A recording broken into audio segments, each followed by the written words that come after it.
Hello, welcome everyone to our Thursday night Rock Your Purpose book club. We are currently reading the book by John Maxwell called The 21 Irrefutable Laws of Leadership. And tonight we'll be covering chapter 15, which is the law of victory. So I think the core of the law of victory really comes down to that leaders are going to do whatever they can to help their team win, to help their team succeed and reach their goals. They don't accept defeat. They're gonna figure out what needs to be done to achieve that victory, no matter what it takes. And in network marketing, I kind of like to look at this as more of like a success of achieving our goals. I think it can be hard to say like, oh, I'm gonna reach this victory here, which is essentially what it is, but it's kind of just easier to look at it as like, I have this really big goal this month, and that's what I'm aiming for. So that's kind of how I like to look at that. And the term leader can be a little intimidating. I know we talk about that sometimes. A lot of us think, oh my gosh, I'm not a leader. And especially, I think in this chapter too, when you hear things like a good leader doesn't know an alternative to winning. That's all they know. It's totally unacceptable not to win. You can kind of be like, holy cow, that's not me. I can't how can I help everyone succeed?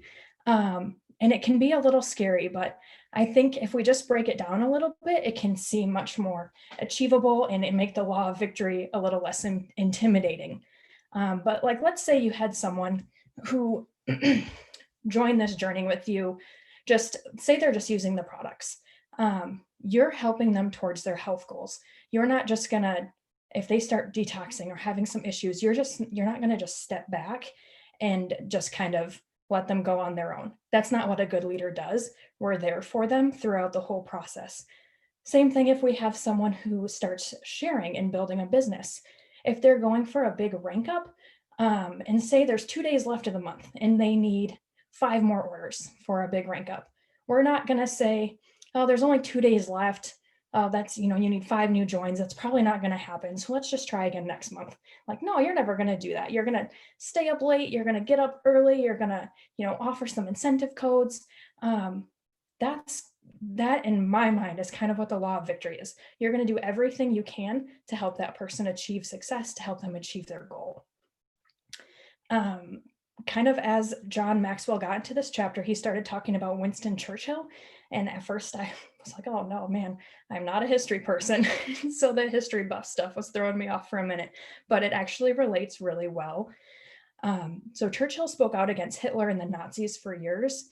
And then when the leadership of England fell to him, he never backed down, even though Great Britain was the only, he was the only one fighting against the German invasion. He never backed down and he kept fighting for what he believed in because he had practiced the law of victory his entire life. He wasn't afraid to speak up, even when he was the only one that was believing those things, even though he was the only one on his side, really. And for our teams, it's the same way.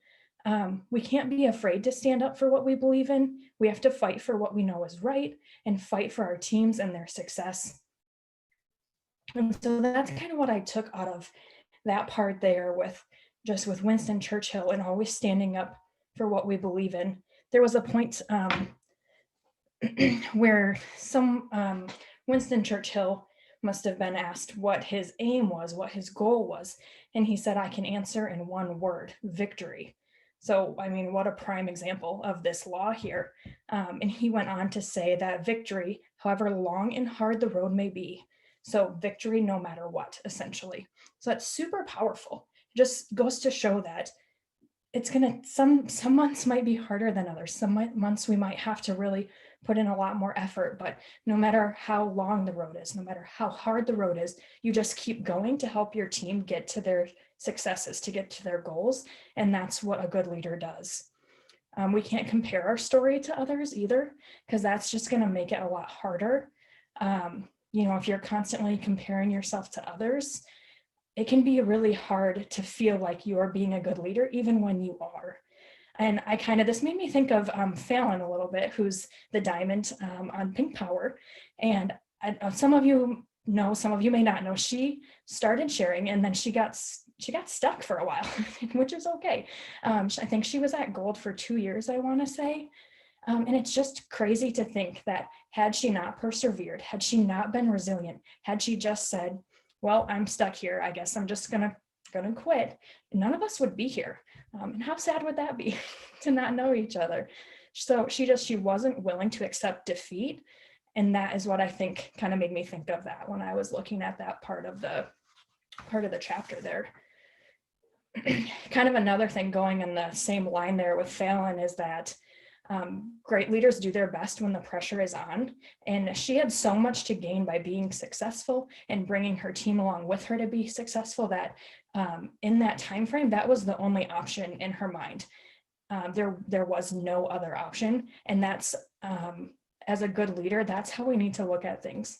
There isn't an option to quit. There isn't an option to just step back.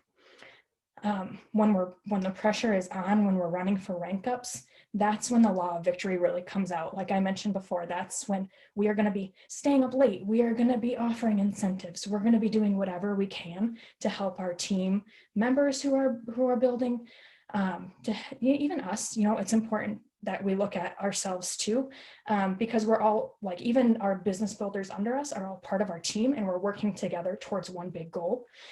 So just making sure that even we're looking at ourselves in this aspect too, that we're all working together to achieve a final goal. So we rise up to when it's needed, we rise up to meet what's needed of us at that time. The best leaders embrace a vision. So this is kind of what I was talking about, to take their team to victory. There isn't any quitting at all. Commitment is non-negotiable. Even sometimes what that can mean is that there might be smaller battles that we kind of have to let go. It can be something like a product user that just isn't necessarily doing the right things, isn't being consistent, and keeps coming back to us and saying how the products aren't working for them and this and that. And you can work with them and you can keep loving on them. But sometimes there comes a point when you might just have to let that one person go for the greater good and focus your attention elsewhere. It can be the same thing if you have a business builder who isn't following up with their team well, who isn't sharing consistently, who just kind of stops sharing altogether. It's important to step back sometimes and just look at the fact that sometimes for the greater good, for the success of our whole team, you have to focus on the individuals who are really there and who are really committed. Kind of just moving along here a little bit so that I can just respect everyone's time. There was a little tidbit on sporting events, because the law of victory is really evident there. And there was a couple things I took away from that. John Maxwell talks about Michael Jordan being one of the greatest sports leaders of all time when it comes to the law of victory, because he just had a passion for victory, but not just on the court, in all aspects of his life. And I think in a really great leader, you are going to see that this law of victory in every aspect of their life, not just when it comes to their business or their sport. It's really going to show everywhere. Because they have that mindset of just always being successful, always reaching their goals. So it just kind of stands out in every aspect of their life. Early in Michael Jordan's career, he had to rely a lot more on talent and effort to win games. But as he matured, as he got further into his career, he was able to focus on bringing the whole team to play better. And I think that's the same thing with our businesses, with network marketing. Like, hello, personal growth, that's 100% what it's all about. And that's why reading the books and watching, sorry, I had a sticker stuck on my foot from my daughter and it threw me off. So we have to read different books, watch podcasts and videos, whatever kind of clicks with you, whatever motivates you and helps you build yourself as a person. That's then going to transfer over to those who are on your team and help you lead them to success. There are also 3 components to victory that I just want to touch on each one really quickly. I think that's a big part of the chapter here. So the first is the unity of vision. And teams have to have a unified vision. That's why coaching calls are so important. That's why our team page and just being present on our team page is so important. Because even though we might all have different things on our vision boards, essentially to be successful, we all have to be going in the same direction. And so that's kind of the being unified in our vision is going to help everyone reach their potential and reach their success. I worked with a high school basketball team that had a ton of talent on the team. Like every individual was so talented, but those boys could not come together and win a game. And when I say they couldn't win a game, I mean like they won one game all season. Like it was bad. And you know, it wasn't that they were bad players. It was that they were so focused on themselves and making themselves look good, essentially, that they couldn't come together as a team to win a game. And so we definitely don't want that. And you know, I think part of that too, even though the coach was a great person, I think part of that boiled down to he was not able to take the team and unify them in their one vision. And so between the players kind of playing for themselves and him not being able to bring them together, you know, nothing was really coming out of that. So that's why, like I said, just having the coaching calls, having the team page, being involved is super important. So we're all on the same page. The second one here is having diversity of skills. And I think we talk about this quite a bit too, that I think all of us kind of feel a little bit like we surround ourselves with people who maybe have strengths in areas we don't, you know, with the color personalities or the Enneagram types. You know, we've talked about that before, where we tend to surround ourselves with people who thrive where maybe we don't so much. And even John Maxwell says in the book, he didn't necessarily say it in this chapter, but before he said, you can't be perfect in all 21 of the laws here. You can improve on them, but you can't be perfect. So it's super important to really embrace those people who flourish in the areas that you are struggling a little bit, because that's going to bring a balance that's super important for a successful team. And then the last component here is that a leader is dedicated to victory and raising players to their potential.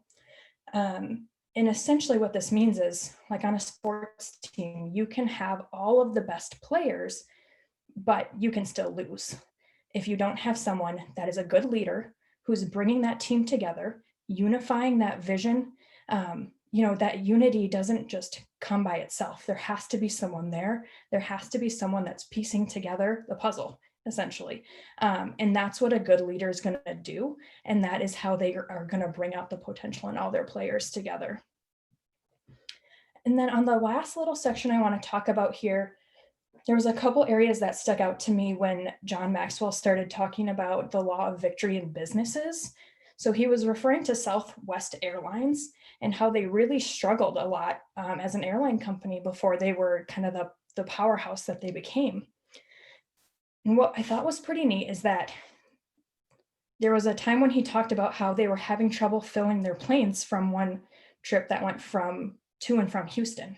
So what they did was they flew to a different airport because it was more accessible and more people would use them if they were at this airport that was a better place.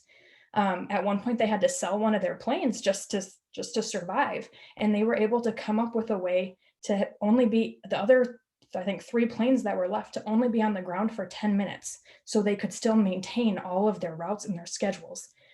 And it just goes to show that when something isn't working, that doesn't mean you don't give up. They very easily could have said, "This is not working, I'm done." But no, you just find a different way to make it work.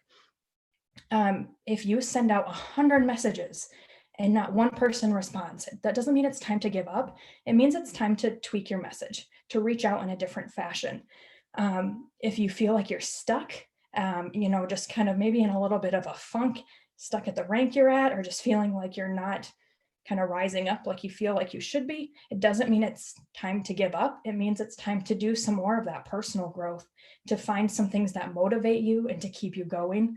And that's what it's really going to boil down to, is just that personal growth at that point in your business, if that's where you feel stuck. And then I just kind of wanted to wrap up here with a few food for thought questions.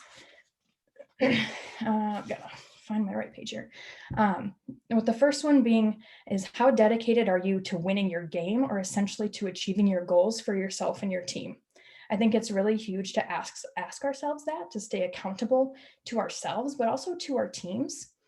And then are you going to keep fighting the fight when times get tough? Or are you going to throw in the towel? And I think, all of us here can say we're going to keep fighting the fight, but it's just sometimes really important to ask ourselves that to make sure we're in the right mindset and really moving forward how we want to be. And then is your commitment higher than anyone else on your team? Because as a leader, it really should be. We've talked about that before too. The people below you, they're only going to do so much of what they see you doing. So you need to be 200% committed to get that commitment that you're looking for from your team. So just a few things that I took away that are important to ask ourselves in regards to how the law of victory kind of fits into being a leader, and how, just are you going to be that leader that at all costs finds the way to help your team grow and be successful. So just a few little thoughts there. And then I'm going to go ahead and hand it off to Matt for our little recap here, and then we'll open it up for discussion after that. Great job. Yes. I love the idea of victory. And I think you hit on something key here when we were just talking about this. And, a lot of people think victory and they think, that victory comes without bumps in the road or hiccups or obstacles and or even at times derailment. And I think it's the idea that in business and team building and anything, you're going to have the battles and you're going to have the war, right? And the goal is to win the war. And sometimes you're going to lose the battle. Sometimes you're going to hit bumps in the road. Where the vision aspect of victory comes in, and he talked about that, the three components of victory, and the unified vision piece is key here. Because when you have those battles that you don't win and you got to regroup and you got to rally everybody around something, the thing that people rally around, is the vision. A lot of times people confuse it. They think it's that they're rallying around the leader. As important as the leader is, the vision that the leader casts for the team is what they really rally around. And so I love it that he talks about that first and foremost. Unified vision is key. So if you, it's a vision is it's living, it's ever evolving as the team evolves. And so it's something that the leader and the team should constantly be reassessing. Is our vision still accurate? Is it still a testament to what we want to achieve as a team? Because what happens with vision is you're going to work constructively within your team to try to align their whys to the vision. So individual whys, each one of you here tonight have a why. Something drives you to achieve. It's not money. Contrary to popular belief, it's not money, it's not time freedom. Those are all the benefits, but it's what those things afford you that are your real why. Well, those things have to be aligned to a common vision for the team so that everybody rows together. Otherwise, what you have is a whole bunch of individuals out for their own why and no central point to rally around. And so, again, the key with that unified vision is if you're struggling with your team and it feels like it's the proverbial, he had the chart and all the arrows were going off in different directions. That if that's how your team feels right now, then really what it comes back to is you need to unify them under a common vision again and get them all moving in the same direction, all the arrows moving in the same direction. Because if you don't, it doesn't matter how great the skill set of your team is. It doesn't even really matter how great the leader is, believe it or not. Without the core common unified vision, it all falls apart. The diversity of skill set piece, really huge. You should be doing what I challenge people to do with their teams is keep a gap analysis of the skills. Okay, here's the vision. In order to achieve this vision, these are the skill sets I need on my team. The knowledge, the skills, the abilities, KSAs, right? This is what we need in order to fulfill the team's vision. And then you want to take time after so once you've inventoried it, it becomes very easy to start as you're talking to people and you hear them say, hey, I'm really good at, one of my side gigs is in graphics design and social media design. You're going, that's something I know we need on our team right now. That's great. So I can talk to that and I can help them, because that's something they're interested in. I can help align that to our team's common vision, and the team benefits from that skill set that we can all leverage together to make the team better, right? So you have to first and foremost define what those skill sets are. So cast the vision. And then once you understand the vision, start aligning the skill sets to achieve the vision. You know, and again, I love this concept. I talk about it a lot. They do it in sports, they do it in business, they do it in military. It's play to your strengths, right? We spend a lot of time in the weak zone instead of playing to our strength zone. So once you know the strengths of the core people on your team, you can play them to their strengths. Doesn't mean we don't want to work on these other areas, but you want to play them to their strengths. And finally, he talked about that dedicated leadership piece.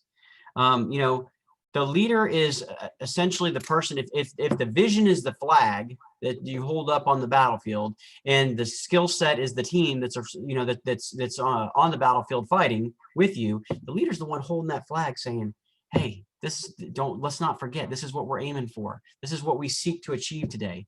This is what we're here for. And, you know, they really, their passion brings the vision to life. And so as the leader, you want to be one that rallies the team around the vision.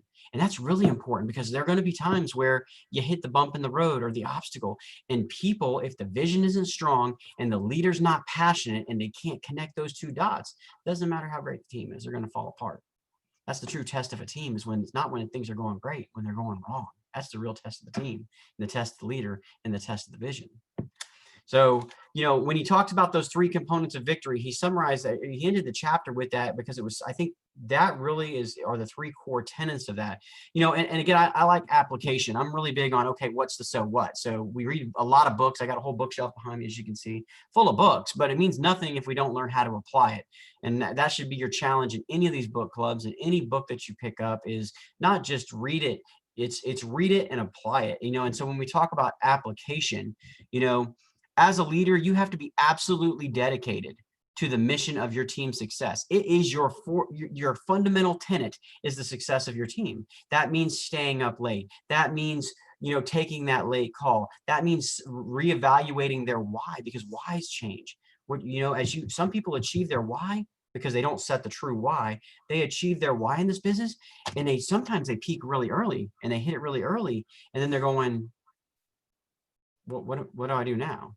You know, so as a dedicated leader, you're constantly moving the mark for them. You're reassessing their why. You're realigning that why to the vision. You're dedicated, right? You're constantly reassessing the gap in the vision, the team, and the leadership, because teams come and go. Like, you know, there are people who will leave the team. There's going to be a vacancy of a skill set at some point on your team, and you want to constantly be reassessing that, because the last thing the leader should be is caught off guard. Right? And that's where that dedication to the mission of the team comes from. The second application point is you need to know the skills to achieve the vision. And then once you know those skills, recruit them. Recruit the heck out of them. Look for them. Seek them out. Know what you need, and go. Again, it's a gap. And anytime there's a gap, it's like a gap in the, think about for lack of a better term, a battlefield, and you've got a front line of defense, and there's a gap in that defense. That's a vulnerability for the overall team. And so you want to close that gap. And the way you do that is recruiting those people, taking the recruitment business very seriously, and getting them excited. So you recruit them, and then you get them excited. Hey, here's who we are. Here's what we do. Here's how we do it. Here's the kind of team. Here's the culture we have. And wow, you would be awesome at this. The skill set that you would bring to the team, this is something we've been looking for. I'm super excited about this. You know, and you get them excited, and you cast that vision for them. And then finally, know your team and what each member values. Okay. Again, it's important to know the vision, but even more so, it's important to know the values of each one of your team members. What do they value? And then helping them realign. We all have different values. Listen, we all come from different walks of life. We all have different values. Ideally, within a team culture, what you see in the beginning is a whole bunch of different values. And then what happens as the team culture really starts to solidify and come together, you'll see an emergence of kind of a core set of values. But it still doesn't mean that we're without our own individual ideals or values, and we can still row together for a common vision despite those values, because we focus on we focus on the goal, we focus on the vision, right? And so we need to align those values to a vision. If you don't, then you end up with a team of individuals who focus only on what they value and what's important to them and their own goals, and the overall culture of the team just dissolves around you. Mm-hmm. So you want to of effort. And that is key, because if, like I said, if you're all rowing together, you're going to get to the objective a lot faster than if you're all rowing against each other. So that was my recap for tonight. John hits on this really well. It doesn't need a whole lot of recap from the Law of Victory other than that. So thanks for the opportunity to speak tonight.